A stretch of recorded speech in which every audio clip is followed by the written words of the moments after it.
Hello and a very warm welcome viewers. You're watching the brand new edition of India Fights Back with your host Kriti Mishra. The Delta variant, scientifically termed as B16172 of the COVID-19 infections, refers to the mutations of the virus strain that go on to form a super infectious strain.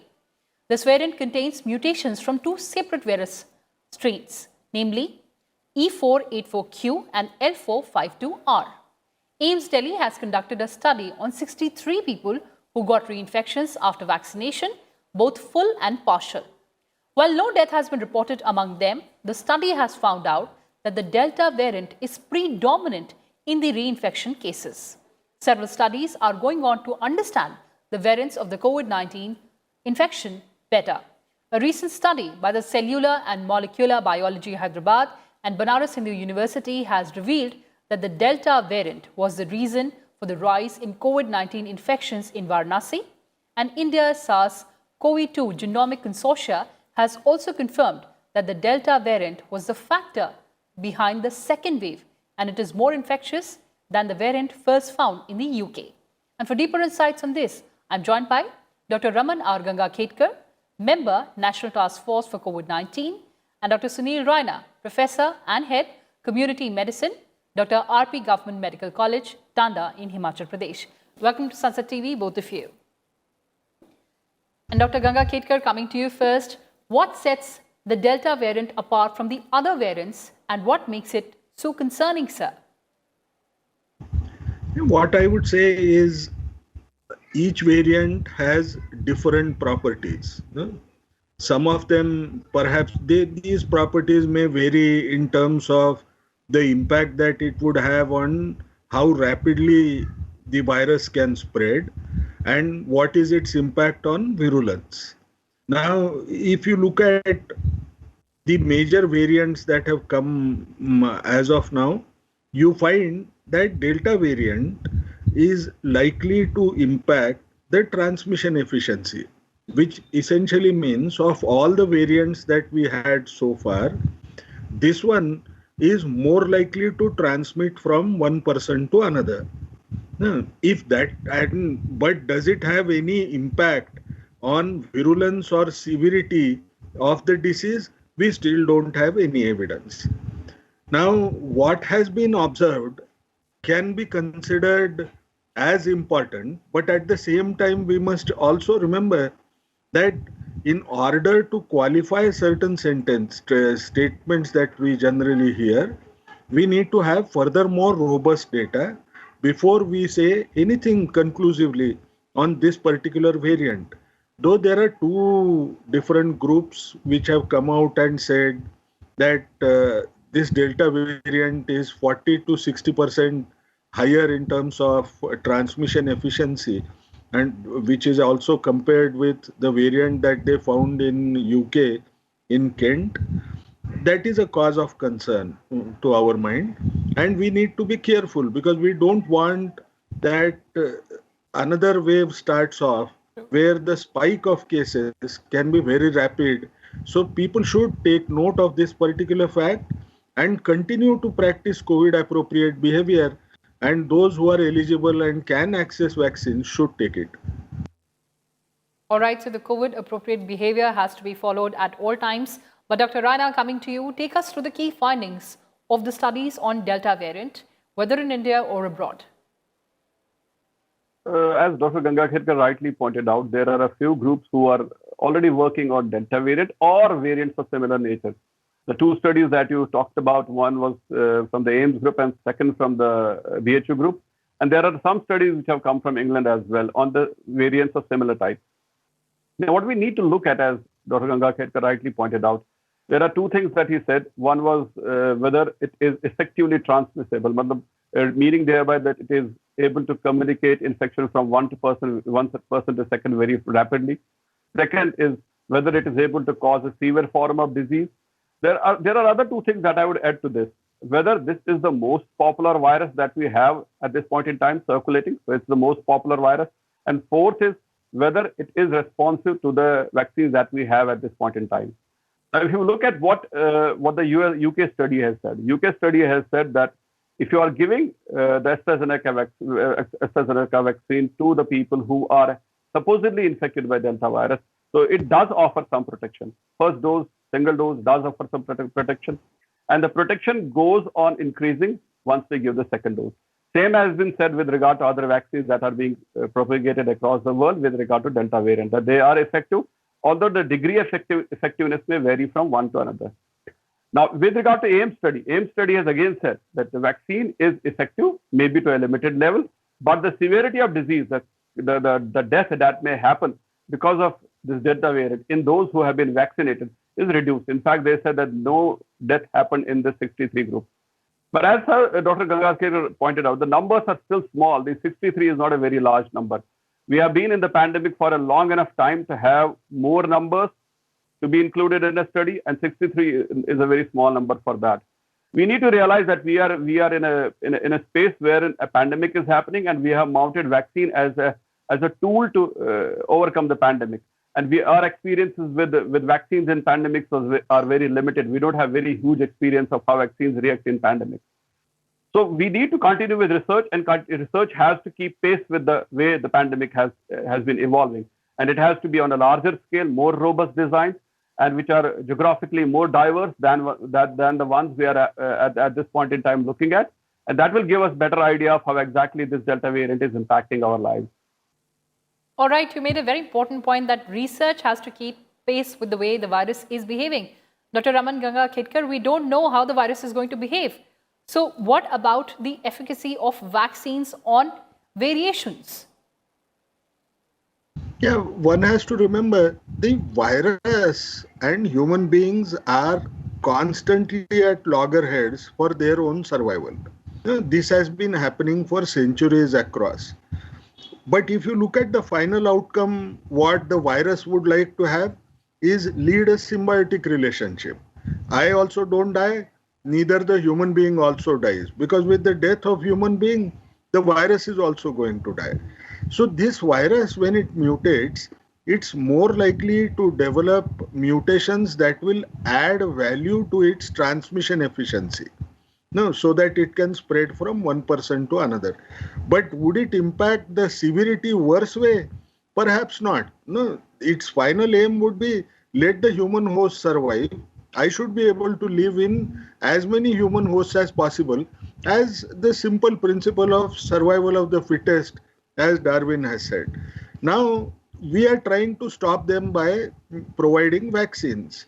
Now, when you provide vaccine, that's a new challenge for the virus to negotiate. And how will that virus try to negotiate that? By ensuring that it is able to enter into human body, which is being blocked because these vaccines tend to develop antibodies mainly against spike protein. And therefore, what it will try to do is develop newer mutations so as to ensure that it will be able to evade immune response. But would it like to change virulence? Perhaps not. And that virulence is also something which is unrelated at this juncture. Only one variant, that is the UK variant, which is known to have a small addition to virulence. No, there is 20% higher risk of death. Now, I also saw in the media, people started questioning that the efficacy of the vaccine tends to be lost. Yes, it is lost. There is no doubt on that, because nobody has claimed that our vaccines are going to provide sterilizing immunity. What it will do is vaccine will protect an individual from developing severe COVID disease, or it will also protect them from dying, which is amply clear as of now. But if I continue to expose myself in the environment, these vaccines, since they don't give sterilizing immunity, you might still acquire asymptomatic and mild infection. You call this as a breakthrough infection, that's fine enough. But these may not progress to severe illnesses as such. So essentially, the issue is you take any vaccine, today you realize that you will be protected still in sufficient proportions against severe COVID disease and death.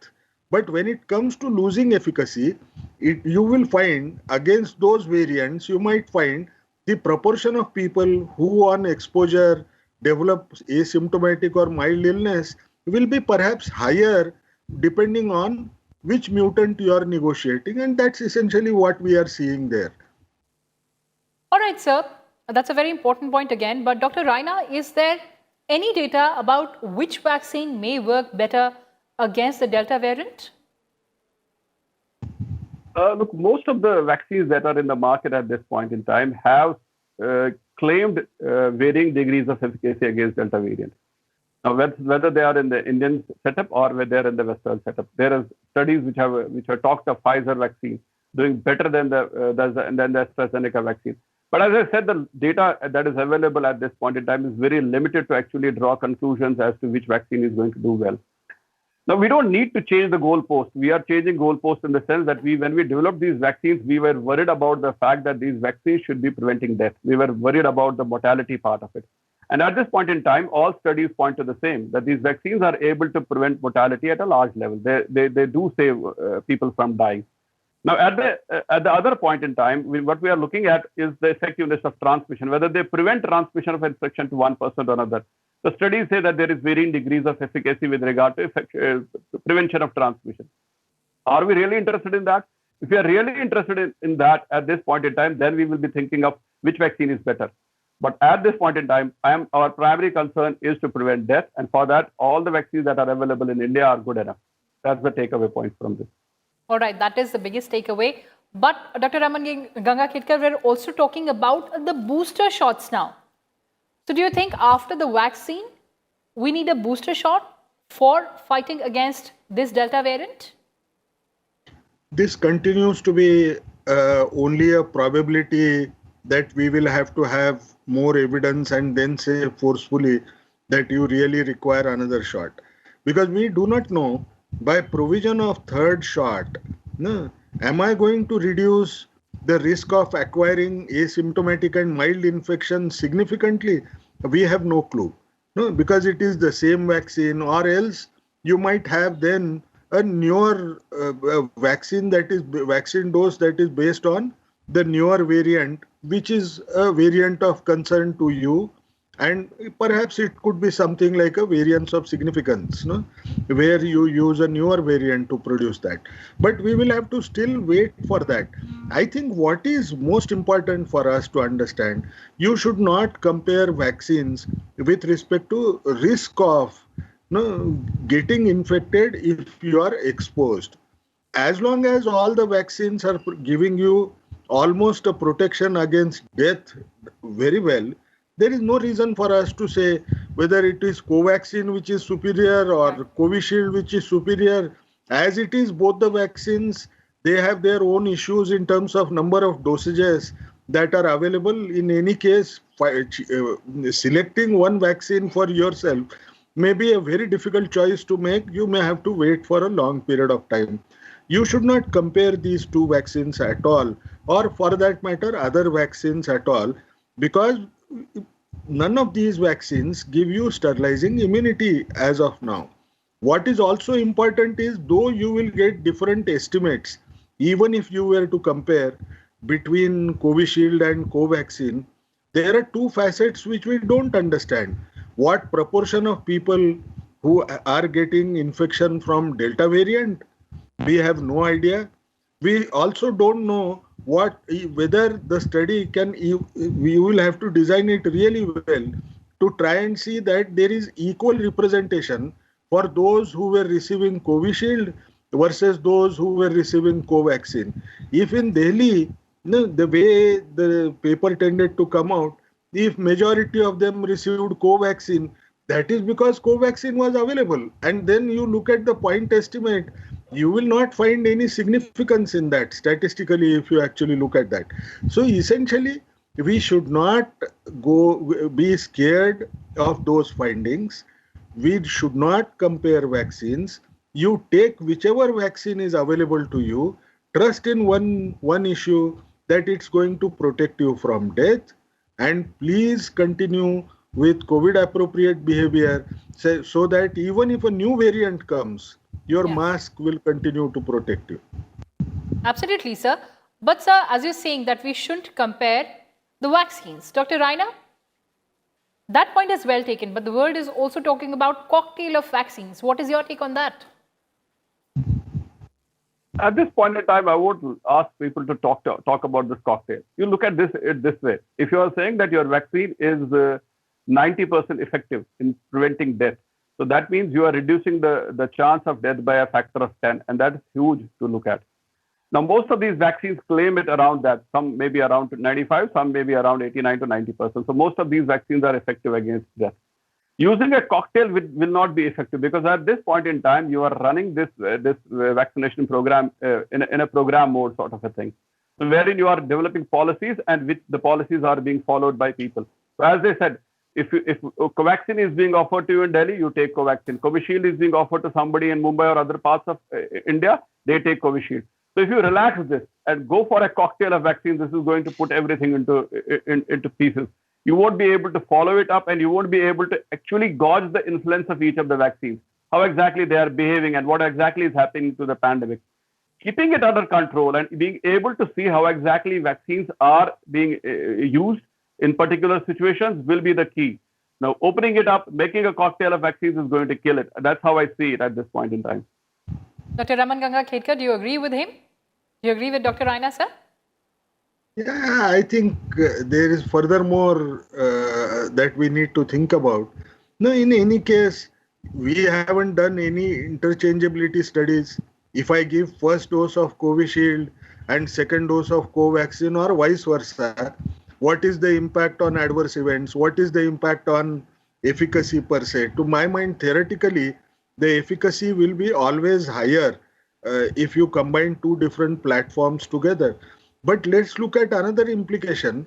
If I do that, then if I'm receiving Covishield, which is an adenovirus-based vaccine, it itself may induce development of antibodies against the adenovirus. Now, if it develops antibodies against adenovirus, if I am to receive subsequently, let's say a third booster, I will not be able to take one from Covishield's table, mainly because your worry will be it is adenovirus based and that immunization may not occur. So taking arbitrary decisions is not a good thing to happen. There are certain studies, that one study that has been completed of AstraZeneca and Pfizer vaccine being interchanged as such. But I think what is most important for us is you do not know tomorrow. Tomorrow people may come up, those manufacturers may develop a vaccine which is one dose vaccine. So the issue will never arise. You are getting one dose vaccine from Johnson & Johnson soon enough, no? So where do we go? I think these options need to be explored dynamically as the outbreak tends to evolve. What is it that we need? If you look at the current scenario, what is available to you, what is in the country needs to be understood, and we take the two dosages of the same vaccine as much as possible so that at least that toxicity concern is reduced. If people develop many toxicities by taking two vaccines together, now it is possible some people may say none of the vaccine manufacturer is going to own that this is because of my vaccine. No? But each one of them will pass that to somebody else. Now that shouldn't happen. No, it will add to vaccine hesitancy and the fears. No, people may develop a scare. No, if you allow them to say any vaccine is good for you now. No, we need to understand public health policies cannot change every week. No, once they start changing so dramatically, you will find people will lose trust on science. Let us wait for robust evidence to come and change less frequently, but based on strong data, so that you don't need to change that again. Absolutely, sir. All our decisions have to be based on study-based evidence and data, as you said. But Dr. Raina, I remember most of the times you said that besides the pandemic, we also need to fight this infodemic. As we are seeing the Delta variant, a lot of question that we come across is that can this virus mutate again to become even worse? Look, this virus can mutate and become even worse. It's a job to mutate. The virus is with us and it will continue to mutate. We need to understand that we have very little information about this pandemic at this point in time to draw very good conclusions that this pandemic will finish tomorrow or this pandemic will finish day after. or this pandemic will lapse into some sort of an endemic, and that endemic will be of a small intensity. We don't expect this to happen tomorrow or maybe in a year or so. That from now onwards, from a year from now onwards, we will have an infection, and the severity of infection will be as similar as a common cold infection. We don't have data at this point in time to conclude to that level. So whatever is available at this point with us shows that it is capable of mutating, and it can mutate, and this mutation can be more severe.